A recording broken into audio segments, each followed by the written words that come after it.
2024 പൂർത്തിയാക്കി നമ്മൾ 2025 പതുക്കെ കാലെടുത്ത് വെക്കുകയാണ്. നമുക്കറിയാം, ഓരോ പുതിയ വർഷം ഉണ്ടാകുമ്പോഴും നമ്മുടെ ജീവിതത്തിൽ ഒരുപാട് പ്രതീക്ഷകളാണ് ഉണ്ടാകുന്നത്. എങ്കിലും എല്ലാ പ്രതീക്ഷകളും നമ്മുടെ ജീവിതത്തിൽ ഉണ്ടാകുമ്പോഴും നമ്മൾ അലട്ടുന്ന ഒരു പ്രധാനപ്പെട്ട ഒരു വിഷയമുണ്ട്. ഈ വർഷങ്ങളെ പറ്റി ആലോചിച്ച് നോക്കുമ്പോൾ അതാണ് നമുക്ക് ആലോചിക്കാവുന്ന കാര്യമാണത്. നമുക്ക് എപ്പോഴും തോന്നിയിട്ടുണ്ടാവും 2024 വളരെ പെട്ടെന്ന് തീർന്നു പോയിട്ടുള്ളൊരു വർഷമായിട്ട് എല്ലാവർക്കും തോന്നിയൊരു കാര്യമല്ലേ. ജീവിതത്തിലൊരു 90% ആൾക്കാർക്കും അങ്ങനെ തോന്നിയിട്ടുണ്ടാവാം.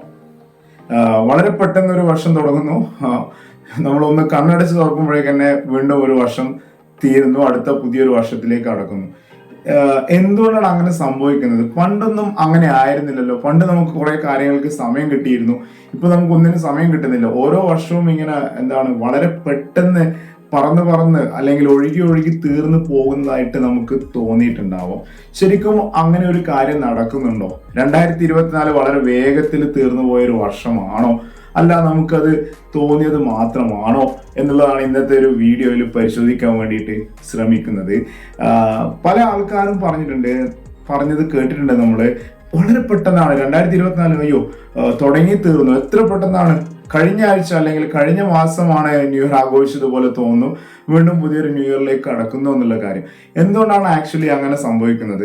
ശാസ്ത്രീയമായിട്ട് അങ്ങനെ എന്തുകൊണ്ട് സംഭവിക്കുന്നു, എന്തുകൊണ്ട് നമുക്ക് അങ്ങനെ തോന്നുന്നു എന്നുള്ളതിന് ശാസ്ത്രീയമായിട്ട് വളരെ വ്യക്തമായിട്ടുള്ള ഉത്തരങ്ങൾ നമുക്ക് ലഭ്യമല്ലെങ്കിൽ കൂടിയും മനഃശാസ്ത്രപരമായിട്ട് ചില തിയറീസ് എന്തുകൊണ്ടാണ് നമുക്കിങ്ങനെ നമ്മുടെ സമയം വേഗത്തിൽ പോകുന്നതായിട്ട് തോന്നുന്നത് എന്നുള്ളതിനെ പറ്റിയിട്ട് പറയുന്നുണ്ട്. അത്തരത്തിലുള്ള കാര്യങ്ങളാണ് ഇന്ന് പറയാൻ വേണ്ടി ശ്രമിക്കുന്നത്. നമുക്കറിയാം, നമുക്ക് എപ്പോഴും നമ്മുടെ സമയം പെട്ടെന്ന് തീർന്നു പോകുന്നതായിട്ട്, ഒരു വർഷം പെട്ടെന്ന് തീർന്നു പോകുന്നതായിട്ട് ഉള്ളതിൻ്റെ ഏറ്റവും പ്രധാനപ്പെട്ട, അങ്ങനെ തോന്നുന്നതിൻ്റെ ഏറ്റവും പ്രധാനപ്പെട്ട കാരണം എന്ന് പറയുന്നത്, അതിൻ്റെ ഒന്നാമത്തെ ഘടകം നമ്മുടെ ജീവിതത്തിൽ ഉണ്ടാകുന്ന ന്യൂനെസ് ആൻഡ് ഫെമിലിയാരിറ്റി എന്ന് പറയും. അതായത് നമ്മുടെ ജീവിതത്തിൽ പുതുമയും നമ്മുടെ ജീവിതത്തിൽ നമ്മൾ പരിചയപ്പെട്ടുകൊണ്ട് നിൽക്കുന്ന കാര്യങ്ങളുടെ എണ്ണം കുറയുന്നതും. അതായത് നമ്മുടെ ജീവിതത്തിൽ നമ്മൾക്ക് പുതുമയുണ്ടെങ്കിൽ, പുതിയ കാര്യങ്ങളായിട്ട് നമ്മൾ ജീവിതത്തിൽ പരിചയപ്പെടുന്നുണ്ടെങ്കിൽ നമുക്ക് സമയം പെട്ടെന്ന് തീരുന്നതായിട്ട് നമുക്ക് തോന്നില്ല. കാരണം നമ്മുടെ മസ്തിഷ്കത്തിന്, നമ്മുടെ ബ്രെയിനിന് പുതിയ കാര്യങ്ങളെ പറ്റി അറിയാൻ വളരെ താല്പര്യമുള്ള ഒരാളാണ് നമ്മുടെ ബ്രെയിൻ. അപ്പോൾ നമ്മുടെ ബ്രെയിനിന് നമ്മൾ നിരന്തരം പുതിയ കാര്യങ്ങളെ നൽകുന്നില്ല എങ്കിൽ ബ്രെയിനിനെ സംബന്ധിച്ചിടത്തോളം പുതിയ പ്രവൃത്തികളൊന്നും ചെയ്യാനില്ല. അപ്പോൾ സ്ഥിരമായിട്ട് കണ്ട് കഴിഞ്ഞ കാര്യങ്ങൾ തന്നെ നമ്മൾ എപ്പോഴും ചെയ്തുകൊണ്ട് നിൽക്കുന്നത്. അപ്പോൾ ബ്രെയിനിനെ സംബന്ധിച്ചിടത്തോളം പുതിയ വർക്കുകൾ ഉണ്ടാവുന്നില്ല. എല്ലാം ഫെമിലിയർ ആയിട്ടുള്ള കാര്യങ്ങൾ തന്നെയാണ് വീണ്ടും ചെയ്യുന്നത്. ഓരോ ദിവസവും എല്ലാ ദിവസങ്ങളും ചെയ്തുകൊണ്ടിരിക്കുന്ന അതേ കാര്യങ്ങൾ തന്നെ നമ്മൾ ചെയ്യേണ്ടി വരുന്നു. അതായത് അങ്ങനെയുള്ള ഒരു വ്യക്തിയാണെങ്കിൽ, അതായത് ഒരേ റുട്ടീൻ തന്നെ നമ്മൾ സ്ഥിരമായിട്ട് കുറച്ച് വർഷങ്ങളായിട്ട് ഫോളോ ചെയ്തു വരുന്ന ഒരാളാണെങ്കിൽ നമ്മളെ സംബന്ധിച്ചിടത്തോളം സമയം വേഗത്തിൽ പോകുന്നതായിട്ട് തോന്നും. അത് എല്ലാം നമ്മുടെ തോന്നലാണ്. സമയം ആർക്കും ആക്ച്വലി വേഗത്തിൽ പോകുന്നില്ല. എല്ലാവർക്കും ഒരേപോലെ തന്നെയാണ്, എല്ലാ വർഷവും ഒരേപോലെ തന്നെയാണ് സംഭവിക്കുന്നത്. പക്ഷെ നമുക്ക് അങ്ങനെ തോന്നുന്നതിന്റെ ഏറ്റവും പ്രധാനപ്പെട്ട കാരണം ഒന്നാണ് നമ്മുടെ ജീവിതത്തിൽ പുതുമകളില്ല എന്നുള്ളത്. ഒന്നാമത്തെ കാരണം അതാണ്. അപ്പൊ നമ്മുടെ ജീവിതത്തിൽ പുതിയ കാര്യങ്ങൾ ചെയ്തു നോക്കൂ, നമ്മുടെ സമയം നമുക്ക് അത്ര വേഗത്തിൽ പോകുന്നതായിട്ട് തോന്നില്ല. നമ്മൾ ഓരോ കാര്യം ചെയ്തു കഴിയുമ്പോഴും, ഓരോ ആഴ്ച കഴിയുമ്പോഴും, ഓരോ മാസം കഴിയുമ്പോഴും നമ്മളിങ്ങനെ ആലോചിക്കും, നമ്മൾ വളരെ വ്യത്യസ്തമായിട്ടുള്ള ഒരുപാട് കാര്യങ്ങൾ ഈ മാസം ചെയ്തു, അതുകൊണ്ട് തന്നെ നമ്മുടെ സമയത്തെ നല്ല രീതിയിൽ നമ്മൾ ഉപയോഗിച്ചു എന്നുള്ളൊരു തോന്നലുണ്ടാവും. അപ്പോൾ നമുക്ക് സമയത്തിനെ സംബന്ധിച്ചിടത്തോളം ഇത്തരത്തിലുള്ള ഒരു നഷ്ടബോധം ഉണ്ടാവുകയില്ല. അതാണ് ഒന്നാമത്തെ കാര്യം. രണ്ടാമത്തെ കാര്യം നമ്മൾ പറയുന്നത് നമ്മുടെ പെർസെപ്ഷൻ ഓഫ് ടൈം എന്നൊക്കെ പറയുന്നതാണ്. അതായത് നമ്മുടെ സമയത്തിനെ നമ്മൾ എങ്ങനെ കാണുന്നു എന്നുള്ളതാണ്. ഒരു ഉദാഹരണത്തിന് 5 വയസ്സുള്ള ഒരു കുട്ടിയെ സംബന്ധിച്ചിടത്തോളം ഒരു വർഷം നീങ്ങാൻ വേണ്ടിയിട്ട് ഒരുപാട് സമയം എടുക്കുന്നതായിട്ട് തോന്നും. കാരണം ആ കുട്ടി 5 വയസ്സ് വരെയാണ് ജീവിച്ചത്. ആ കുട്ടിയെ സംബന്ധിച്ചിടത്തോളം ആ കുട്ടിയുടെ ജീവിതത്തിലെ 1/5 ഭാഗമാണ്, ഇതുവരെ ജീവിച്ച ജീവിതത്തിന്റെ 1/5 ഭാഗമാണ് ഒരു വർഷം എന്ന് പറയുന്നത്. അപ്പോൾ ആ കുട്ടിയെ സംബന്ധിച്ചിടത്തോളം അത് പതുക്കെ നീങ്ങുന്നതായിട്ട് മാത്രമേ അനുഭവപ്പെടുകയുള്ളൂ. നേരെ മറിച്ച് 50 വയസ്സ് പൂർത്തിയായ ഒരാളെ സംബന്ധിച്ചിടത്തോളം ഒരു വർഷം എന്ന് പറയുന്നത് അയാൾ ജീവിച്ച് തീർത്ത സമയത്തിന്റെ 50 ഭാഗം മാത്രമാണ്. അപ്പോഴെന്താണ്, അത് വളരെ പെട്ടെന്ന് തന്നെ തീർന്നു പോകും. അപ്പോൾ നമ്മുടെ പ്രായം കൂടുന്തോറും നമുക്ക് സമയം വേഗത്തിൽ, നമ്മുടെ ലൈഫ് സ്പാൻ കൂടുന്നതിനനുസരിച്ച് ആയുസ് ഇങ്ങനെ കൂടി വരുന്നതിനനുസരിച്ച് നമ്മുടെ വർഷങ്ങൾ വേഗം വേഗം പോകുന്നതായിട്ട് തോന്നും. അപ്പോൾ അങ്ങനെയുള്ളതാണ് രണ്ടാമത്തെ പ്രധാനപ്പെട്ട കാരണം. ആ ഒരു കാരണത്തിൽ നമ്മളെ സംബന്ധിച്ചിടത്തോളം പ്രത്യേകിച്ച് ഒന്നും ചെയ്യാനൊന്നും പറ്റില്ല. അത് സാധാരണ രീതിയിൽ അങ്ങനെ പോയിക്കൊണ്ട് നിൽക്കും. പിന്നീട് നമുക്ക് പറയാനുള്ള മൂന്നാമത്തെ ഒരു പ്രധാനപ്പെട്ട കാരണം എന്ന് പറഞ്ഞാൽ ഇൻക്രീസ്ഡ് ബിസിനസ് എന്നൊക്കെ പറയും. ബിസിനസ് അതായത് നമ്മുടെ ജീവിതത്തിൽ നമ്മൾ വളരെ തിരക്കുള്ള ഒരാളായിട്ട് മാറുന്നു. സത്യം തന്നെയാണ്. ഒരു 10-20 വർഷങ്ങൾക്ക് മുമ്പേ ഒരു സാധാരണ മനുഷ്യൻ ജീവിതത്തിൽ അനുഭവിച്ചതിനേക്കാളും തിരക്ക് അദ്ദേഹം ഇന്ന് അനുഭവിക്കുന്നുണ്ട്. അത് അദ്ദേഹത്തിന്റെ അല്ലെങ്കിൽ അവരുടെ ജോലിയെ സംബന്ധിച്ചിടത്തോ അല്ലെങ്കിൽ ജോലിയുമായിട്ട് ബന്ധപ്പെട്ട കാരണം ആവണം തന്നെയില്ല. നമ്മുടെ പേഴ്സണൽ ലൈഫ് തന്നെ നമ്മൾ എടുത്തു നോക്കും. നമ്മൾക്ക് എവിടെയാണ് ഫ്രീ ടൈം ഉള്ളത്? പണ്ടൊക്കെ ആണെങ്കിൽ നമുക്ക് കുറച്ച് സിനിമകളാണ് കാണാനുള്ളത്, സിനിമകൾ വരുന്നത് കുറവാണ്, കുറച്ച് പാട്ടുകളാണ് കേൾക്കാനുള്ളത്, കുറച്ച് ആൾക്കാരോടാണ് സംസാരിക്കാനുള്ളത്. ഇന്നാണെങ്കിലോ നമുക്ക് ഒരുപാട് സിനിമകൾ കാണാനുണ്ട്.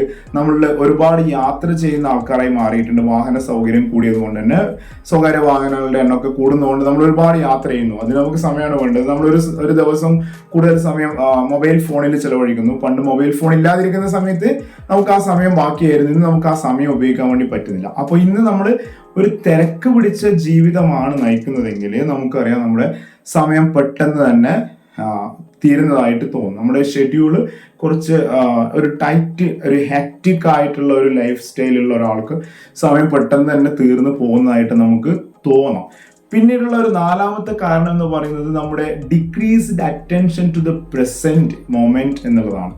അതായത് പ്രസന്റ് ലൈഫിൽ വർത്തമാന കാലത്തെ പറ്റി നമ്മൾ ചിന്തിക്കാത്ത ഒരു വ്യക്തിയാണെങ്കിൽ നമുക്ക് സമയം വേഗത്തിൽ നീങ്ങുന്നതായിട്ട് തോന്നും. അതായത് നമ്മൾ ഇങ്ങനെയുള്ള ഒരാളാണെങ്കിൽ ഫോർ എക്സാമ്പിൾ പാസ്റ്റിനെ പറ്റിയിട്ട് മാത്രം ചിന്തിക്കുന്നു. അതായത് എൻ്റെ കഴിഞ്ഞു പോയ കാലം വളരെ നല്ലതായിരുന്നു, അല്ലെങ്കിൽ കഴിഞ്ഞ കാലഘട്ടത്തിൽ എനിക്ക് ഒരുപാട് പ്രശ്നങ്ങൾ ഉണ്ടായിരുന്നു, അതിലേക്ക് മാത്രം പുതിയ നടക്കുന്ന കാര്യത്തിനെ പറ്റി അദ്ദേഹം ചിന്തിക്കുന്നില്ല. പഴയ കാര്യത്തിലെ മാത്രം പാസ്റ്റ് ലൈഫിനെ പറ്റി മാത്രം ചിന്തിച്ചുകൊണ്ട് നിൽക്കുന്നു. ഇനി അതുമല്ലെങ്കിൽ പ്രസന്റിനെ പറ്റി ചിന്തിക്കാതെ, പുതിയ കാലം എന്താണെന്നുള്ളത് അറിയാതെ, പുതിയ കാലഘട്ടത്തിന്റെ കാര്യങ്ങളെ പറ്റി ചിന്തിക്കാതെ എപ്പോഴും ഫ്യൂച്ചറിനെ പറ്റിയിട്ട് എൻ്റെ ഭാവി എന്തായിരിക്കും, അല്ലെങ്കിൽ ഭാവിയിൽ ഞാൻ എങ്ങനെ ചെയ്യണം, ഇങ്ങനെ ചെയ്യണം, ഭാവി അങ്ങനെ ആക്കണമെന്നുണ്ട്, ഇനി അടുത്ത വർഷം എങ്ങനെയായിരിക്കും, അങ്ങനെ പ്രസന്റ് ലൈഫിലേക്ക് ഒട്ടും ഫോക്കസ് ചെയ്യാതെ ഫ്യൂച്ചറിലേക്കോ പാസ്റ്റിലേക്കോ ആണ് നിങ്ങൾ നിരന്തരം ചിന്തിച്ചുകൊണ്ട് നിൽക്കുന്നുണ്ടെങ്കിൽ ഉറപ്പായിട്ടും നിങ്ങൾക്ക് ഈ ഒരു സമയം ഇങ്ങനെ വേഗത്തിൽ പറന്ന് പോകുന്നതായിട്ട് അല്ലെങ്കിൽ ഒഴുകി തീരുന്നതായിട്ട് നമുക്ക് തോന്നാം. അപ്പോൾ നമുക്ക് ഈ ഒരു തിരക്ക്, ഈ ഒരു സമയം നമുക്ക് നഷ്ടപ്പെടുന്നതായിട്ട് തോന്നുക എന്ന് പറഞ്ഞാൽ നമ്മളെ സംബന്ധിച്ചിടത്തോളം ജീവിതത്തിൽ വളരെ നിരാശ ഉണ്ടാക്കുന്ന ഒരു കാര്യമാണ്. എൻ്റെ ഒരു വർഷം എത്ര പെട്ടെന്നാണ് പോയത്, എൻ്റെ ഒരു ആയുസിൽ നിന്നാണല്ലോ ഒരു വർഷം പോയത്, എനിക്കൊരു വയസ്സും കൂടിയല്ലോ എന്നുള്ള ചിന്തകൾ നമ്മുടെ മാനസികമായിട്ട് തളർത്തുന്ന ഒരു കാര്യമാണ്. അപ്പോൾ നമുക്ക് എങ്ങനെ ഈ ഒരു പ്രശ്നത്തിൽ നിന്ന് മറികടക്കാം എന്നുള്ളതും കൂടെ ഞാൻ കൂട്ടിച്ചേർക്കുകയാണ്. അപ്പോൾ നമ്മൾ പ്രധാനമായിട്ടും നമ്മൾ ജീവിതത്തിൽ പുതുമയിൽ കേന്ദ്രീകരിക്കുക. പുതിയ കാര്യങ്ങൾ നമ്മൾ ഏറ്റെടുത്ത് ചെയ്യാൻ വേണ്ടിയിട്ട് തൽപരരായിട്ട് മുന്നോട്ട് വരിക. പുതിയ കാര്യങ്ങളെ നമ്മൾ കൈകാര്യം ചെയ്യുമ്പോൾ നമ്മുടെ ബ്രെയിൻ ഒന്നും കൂടെ സ്ട്രെച്ച് ആവുന്നു, അതിന് കുറച്ചും കൂടെ എക്സ്പാൻഷൻ വരുന്നു അതിൻ്റെ ചിന്തകൾക്ക്. അപ്പോൾ നമുക്ക് നമ്മുടെ സമയത്തെ നമ്മൾ കൂടുതൽ ഇഫക്റ്റീവായിട്ട് ഉപയോഗിച്ചതായിട്ട് തോന്നും. എല്ലാം തോന്നലുകളാണല്ലോ. സ്ഥിരമായിട്ട് ഒരേ കാര്യം തന്നെയാണ് ചെയ്യുമ്പോൾ നമ്മുടെ മനസ്സിനും പുതുമയില്ല. നമ്മൾ ചിന്തിക്കുന്നത് എന്താണ്, നമ്മളൊന്നും പുതിയതായിട്ടൊന്നും ചെയ്തില്ലല്ലോ, പിന്നെ എൻ്റെ സമയം എങ്ങനെയാണ് പോയത്, ഞാൻ എന്താ കുറേ വർഷങ്ങളായിട്ട് ഇതേ കാര്യം തന്നെയാണ് ചെയ്യുന്നത്. അവസാനം നിരാശ, ഓരോ മാസം കഴിയുമ്പോഴും ഒരു മാസം കഴിഞ്ഞു പോയി, ഒന്നും ചെയ്യാൻ പറ്റിയിട്ടല്ലോ എന്നുള്ളത്. അപ്പോൾ എപ്പോഴും പുതുമയിലേക്ക് കേന്ദ്രീകരിക്കുക. പുതിയ കാര്യങ്ങൾ ഏറ്റെടുത്ത് ചെയ്യാൻ വേണ്ടിയിട്ട് ശ്രമിക്കുക.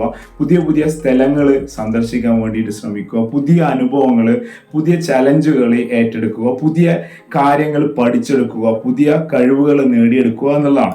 നമുക്കറിയാം പഴയ കാലത്ത് ഇപ്പോൾ കുട്ടികളെ സംബന്ധിച്ചിടത്തോളം, കുട്ടികളെ നിങ്ങൾ ശ്രദ്ധിച്ചിട്ടുണ്ടോ, ഒരു ബർത്ത്ഡേ കഴിഞ്ഞിട്ട് അടുത്ത ബർത്ത്ഡേ വരാൻ വേണ്ടിയിട്ട് ഒരു കുട്ടി ഒരുപാട് വെയിറ്റ് ചെയ്യുന്നതായിട്ട് നമുക്ക് തോന്നും. എൻ്റെ ബർത്ത്ഡേ ആവുന്നില്ലല്ലോ എന്നുള്ളൊരു ചിന്തയാണ് കുട്ടികൾക്ക് ഉണ്ടാവും. പക്ഷെ നമ്മൾക്കോ ഇതിനിടെയാണ് ബർത്ത്ഡേ കഴിഞ്ഞത്, വീണ്ടും ബർത്ത്ഡേ വന്നെത്തി, ഒരു വർഷം കൂടെ കഴിഞ്ഞല്ലോ എന്നുള്ള തോന്നലാണ്. എന്തുകൊണ്ടാണ്? കാരണം കുട്ടിയെ സംബന്ധിച്ചിടത്തോളം കുട്ടി പുതിയ കാര്യങ്ങൾ പഠിച്ചുകൊണ്ട് നിൽക്കുന്നു. അപ്പോൾ സമയത്തെ നല്ല രീതിയിൽ വിനിയോഗിക്കുന്നതായിട്ടുള്ള ഒരു ചിന്ത കുട്ടിയുടെ മനസ്സിലുണ്ടാവും. അപ്പോൾ ഈ സമയം നഷ്ടപ്പെട്ടു എന്നുള്ളൊരു നിരാശ കുട്ടിക്ക് ഉണ്ടാവണം എന്നില്ല. അതുപോലെ തന്നെ നമ്മുടെ മൈൻഡ്ഫുൾനെസ് എന്ന് പറയുന്നുള്ള ഒരു സാധനം നമ്മൾ, അതായത് എപ്പോഴും നമ്മുടെ ഒരു പ്രസന്റ് ലൈഫിനെ വളരെ വാല്യുബിൾ ആയിട്ട് കാണുക. ഇന്നത്തെ ദിവസം, ഇന്നത്തെ 24 മണിക്കൂർ, ഓരോ ദിവസം തുടങ്ങുമ്പോഴും ഇന്ന് എനിക്ക് ഒരുപാട് കാര്യങ്ങൾ ചെയ്യാനുണ്ട്, അല്ലെങ്കിൽ എനിക്ക് സാധാരണ റൊട്ടീനിൽ നിന്നും മാറിയിട്ട് എനിക്ക് പുതിയ കാര്യങ്ങളും കൂടെ കുറച്ച് ചെയ്യാൻ പറ്റുന്ന സമയമാണുള്ളത്. അപ്പോൾ അതിലേക്ക് കോൺസെൻട്രേറ്റ് ചെയ്ത് നമ്മുടെ ചുറ്റുപാടും ശ്രദ്ധിച്ച് നമ്മുടെ ചുറ്റുപാടും നടക്കുന്ന മാറ്റങ്ങളെയൊക്കെ നമ്മൾ ആസ്വദിച്ച് നോക്കുമ്പോൾ നമ്മൾക്ക് കുറച്ചും കൂടെ എന്താണ് ഒരു മൈൻഡ്ഫുൾനെസ്, അല്ലെങ്കിൽ ഒരു മനസാന്നിധ്യം, അല്ലെങ്കിൽ ഒരു ആത്മമായിട്ടുള്ള എന്താണ് ഒരു മാനസികമായിട്ടുള്ള ഒരു തൃപ്തി നമുക്കുണ്ടാവും, ഒരു സ്വാസ്ഥ്യം, ഒരു സ്വസ്ഥത നമുക്കുണ്ടാവും. അപ്പോൾ നമ്മൾ എപ്പോഴും പ്രസന്റ് ലൈഫിന്റെ വാല്യൂയെ പറ്റി ചിന്തിക്കുക. അതോടൊപ്പം തന്നെ നമ്മൾ പുതിയ പുതിയ ലക്ഷ്യങ്ങൾ വെക്കുന്നു, പുതിയ പുതിയ ലക്ഷ്യങ്ങൾ നമ്മൾ കൈവരിക്കുമ്പോൾ അത് നമ്മൾ ആസ്വദിക്കുന്നു, നമ്മൾ നന്നായി എന്താ പറയുക, നമ്മൾ നമ്മളെ തന്നെ അപ്രീഷിയേറ്റ് ചെയ്യുന്നു. അത്തരം കാര്യങ്ങളൊക്കെ ചെയ്യുമ്പോൾ നമുക്ക് ഒരു പോസിറ്റിവിറ്റി ലൈഫിനോട് തോന്നുകയും നമ്മുടെ സമയം എവിടെയും നഷ്ടപ്പെട്ടതായിട്ട് തോന്നുകയും ചെയ്യില്ല. പിന്നെ നമ്മൾ ഇതിൽ നിന്നൊരു എക്സെപ്ഷണൽ കേസായിട്ട് നമുക്ക് പറയാൻ പറ്റുന്നത്, ചിലപ്പോൾ പ്രായമായ ആൾക്കാർക്ക്, നമ്മൾ പറഞ്ഞതിന്റെ ചുരുക്കം ഇതാണ്, പ്രായം കൂടുന്തോറും സമയം വേഗം വേഗം പോകുന്നതായിട്ട് തോന്നാം എന്നുള്ളതാണ്. പക്ഷെ നമ്മൾ തോന്നിയിട്ടുണ്ട് പലപ്പോഴും പല പ്രായമായ ആൾക്കാർക്ക് സമയം പോകുന്നേ ഇല്ലല്ലോ, നേരം പുലരുന്നേ ഇല്ലല്ലോ, അല്ലെങ്കിൽ ദിവസങ്ങൾ നീങ്ങുന്നേ ഇല്ലല്ലോ എന്നുള്ള ഒരു തോന്നലായിട്ട് നമുക്ക് അനുഭവപ്പെട്ടിട്ടുണ്ടാവും പ്രായ കൂടുതലുള്ള ആൾക്കാർക്ക്. അത് മറ്റൊരു വിഷയമാണ്. കാരണം നമുക്ക് അത് മാനസികമായിട്ട് നമ്മൾ കണ്ടീഷൻ നോർമൽ അല്ലെങ്കിൽ നമുക്ക് എന്തെങ്കിലും ഒരു ലോൺലിനെസ്, ഏകാന്തത തോന്നുന്നുണ്ടെങ്കിൽ, അതുപോലെ തന്നെ ഒരു പർപ്പസ്ലെസ്നെസ്, ജീവിതത്തിൽ പ്രത്യേകിച്ച് ഒരു പേർപ്പസ് ഒന്നും ഇല്ലാത്തൊരു കണ്ടീഷനിലാണ് നമ്മൾ ഉണ്ടാവുക. പ്രായമാകുമ്പോൾ നമ്മുടെ റിട്ടയർമെന്റ് ആയിരിക്കും ലൈഫ്, ജീവിതത്തിൽ പ്രത്യേകിച്ച് ഒരു ഷെഡ്യൂൾ ഇല്ല, ജോലിയില്ല, അങ്ങനത്തെ ഒരു അവസ്ഥയെല്ലാം വരുമ്പോൾ ചിലപ്പോൾ ബോർഡം, നമ്മുടെ ജീവിതത്തിൽ നിരാശയും അല്ലെങ്കിൽ ബോറിംഗ് ഒക്കെ ആകുമ്പോഴും നമുക്ക് സമയം കുറവായിട്ട് നീങ്ങാത്തതായിട്ട്, സമയം കുറഞ്ഞ രീതിയിൽ സമയം പോവാത്തതായിട്ട് തോന്നും. പക്ഷെ അത് ആക്ച്വലി ഒരു പ്രോബ്ലം തന്നെയാണ്.